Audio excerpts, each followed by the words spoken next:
Welcome into the Lakers Report. I'm your host, Jimmy Crowther, breaking down all the latest Los Angeles Laker news and Los Angeles Laker rumors. And today, we're starting off today's show with a Laker trade rumor surrounding Victor Oladipo. Now, Eric Pincus of Bleacher Report said that the Lakers could be eyeing a Victor Oladipo trade this offseason. I remember head coach Frank Vogel actually coached Victor Oladipo back when he was with the Orlando Magic, so still in his young, early days of the NBA, but he still had a pretty strong impact on him in the 1 year that he was there.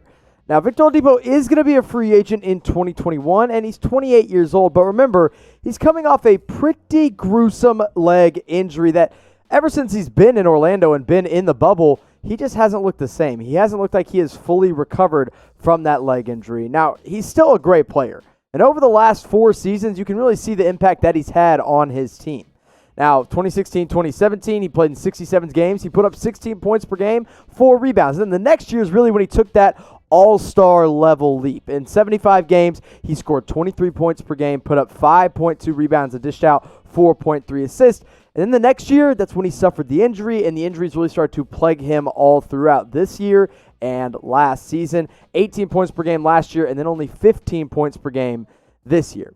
Now, FanSided ran with Eric Pincus' idea of the Lakers trading for Victor Oladipo, and they put out their own little trade idea, so we're going to break it down here on the channel.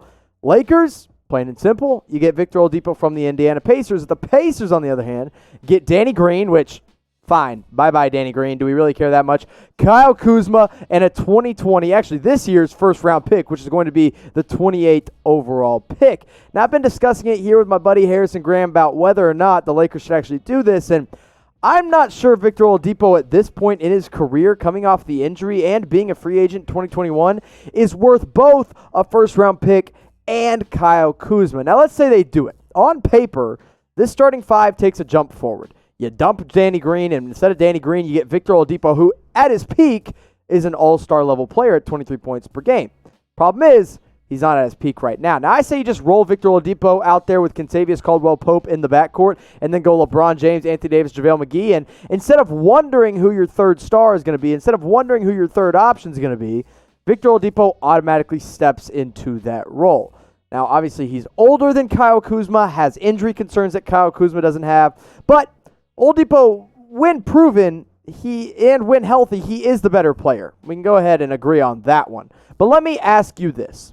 What would you give up for Victor Oladipo? What I'm going to do is make this the pinned comment on today's video. So you might get hit with an ad break, but you can scroll down and reply below with your best Victor Oladipo trade. Let's talk about Damian Lillard, who, according to The Athletic, the Lakers almost traded for before trading for Anthony Davis. The report is that before the Lakers made the offer to the New Orleans Pelicans, they were in talks with the Portland Trail Blazers about a potential Damian Lillard trade. Obviously, that didn't happen. Dame's a Blazer and Anthony Davis is a Laker. But the Lakers weren't the only ones. The Brooklyn Nets were also like, hey, let's get Damian Lillard and Kevin Durant together. But that was all before Kyrie Irving said yes to becoming teammates with KD. Now, I know a lot of people want to dream that Damian Lillard could eventually become a Los Angeles Laker, but I doubt that ever happens. They just don't have the firepower because they traded most of their trade chips for Anthony Davis. They swapped Brandon Ingram, Lonzo Ball, Josh Hart, and 3 first-round picks in exchange for Anthony Davis. But let's say that trade never happened. Let's just wipe it from our memories. What would this Laker team have looked like this year? Well, let's assume they gave up the same things. Lonzo Ball, Brandon Ingram, all the same trade chips, Josh Hart as well. And instead, you got Damian Lillard and Danny Green in your backcourt with LeBron James, JaVale McGee, and Kyle Kuzma. I'm not sure this team is better with Damian Lillard in the backcourt as opposed to Anthony Davis in the front court. Now, obviously, the numbers support that, yes, Damian Lillard's a better offensive scorer. He can shoot from 3 better. He's scoring 30 points per game. Better assist guy at 8 assists per game. He probably would have taken some of the playmaking ability off of LeBron James' shoulders, but LeBron likes those playmaking abilities. He likes being the point guard of this team.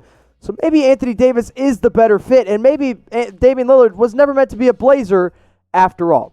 But if you had to pick one, and I know you Laker fans are a little bit biased because you watch them every day, but you got to pick one to have on this team right now. Let me know who it would be, and this is how you can vote. Type DL for Damian Lillard, type AD for Anthony Davis. It's just that easy. Something else that's really easy to do is wear a face mask. Just wear one right now, and let's get back to having fans in stadiums. Let's hopefully get some college football going here soon. And the way you can do that, go to chatsports.com/LakersMask, and you can rep your team all day, every day. You can get them one in packs of 2, packs of 3, or best bang for your buck, a 4-pack of Lakers face masks. So you can get one for yourself, get one for your kid, get one for your wife, get one for your husband, get one for your mom, get one for your dad, get one for Aunt Karen, whoever it may be. Go pick one up today at chatsports.com/LakersMask. Let's move on from the players for just a minute. Don't worry, we'll come back. And let's talk about the coaches for the Lakers. Jason Kidd, currently the assistant coach, and he's proven to really be a valuable piece of Frank Vogel's bench. But there's apparently mutual interest between Jason Kidd and the Philadelphia 76ers. Now, there's a lot of head coaching spots that are open this year, and Jason Kidd is going to be a candidate for so many of them. But he's been a head coach in the past. We've seen what he can do as a head coach. He started his career with the Brooklyn Nets, 2013-2014, had a mediocre season at 44-38. Then he goes to the Bucks, where he helped Giannis and Chris Middleton kind of develop, but still underachieved with that team and was basically 500 or sub 500 all 4 years that he was there. But this is what Keith Pompey, who's actually an insider for the Philadelphia 76ers, tweeted out just a couple days ago.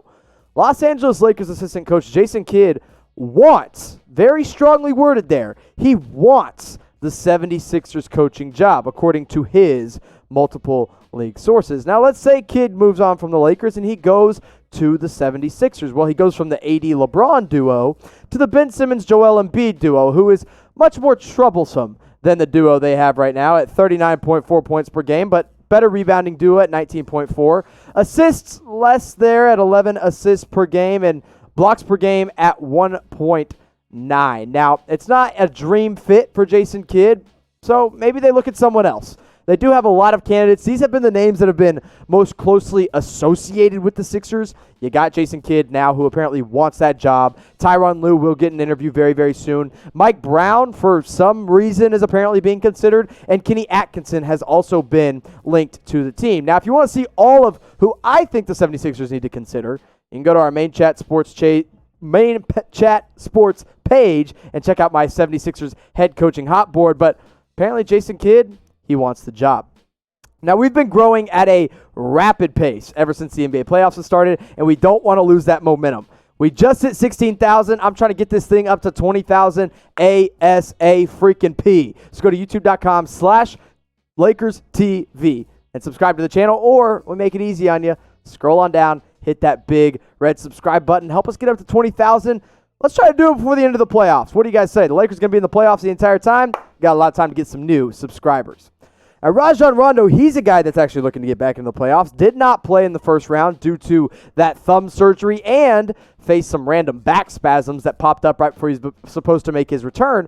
But he practiced with the Lakers, and Frank Vogel had something to say about it. He said that he might just be back. But Lakers have been without Rondo for a while, and I guess they're really not missing that much when you look at what he did this year. 7 points per game, 5 assists, 3 rebounds. But there is the legend of playoff Rondo, and when he was in the playoffs with the New Orleans Pelicans, he turned into a totally different player. And the Lakers are hoping that happens because regular season Rondo, not good. In fact, he was overall a minus when he was on the court. He had the worst true shooting percentage on the entire team, which basically true shooting percentage, just to kind of dumb it down for you, you take free throws, you take 2-pointers, you take 3-pointers, and you take layup attempts, and you put them all together. And what's your average at? His was at 49.4, worst on the team. He also turned the ball over more consistently than anybody on the team with a 20.8% turnover percentage. Not good from your veteran point guard. So maybe playoff Rondo comes back second round and he turns into something special. Now here's what head coach Frank Vogel had to say after his practice with the team. He said, he looks good and we're hopeful to have him this series. Now, interesting wording there that he said this series and not game one. Now, of course, the Lakers don't know when game one will be because Houston and OKC have not wrapped up their series. But whenever he comes back, they're hoping they can get him back the entire time. And they're going to need him because both of these Rockets, the Rockets and the Thunder, have really good guards. The Rockets have James Harden and Russell Westbrook. The Thunder have CP3, Shai Gilgeous-Alexander, Dennis Schroeder, all high-quality guards. So no matter who they play, they're going to want a veteran point guard back. But which team would you rather play? I'm going to let you make the votes here in the comment section down below. If you want the Rockets, type R. If you'd rather play the Thunder, type T. That's how we're going to end today's show. So just scroll on down and let your voices be heard. Rockets or Thunder in round 2.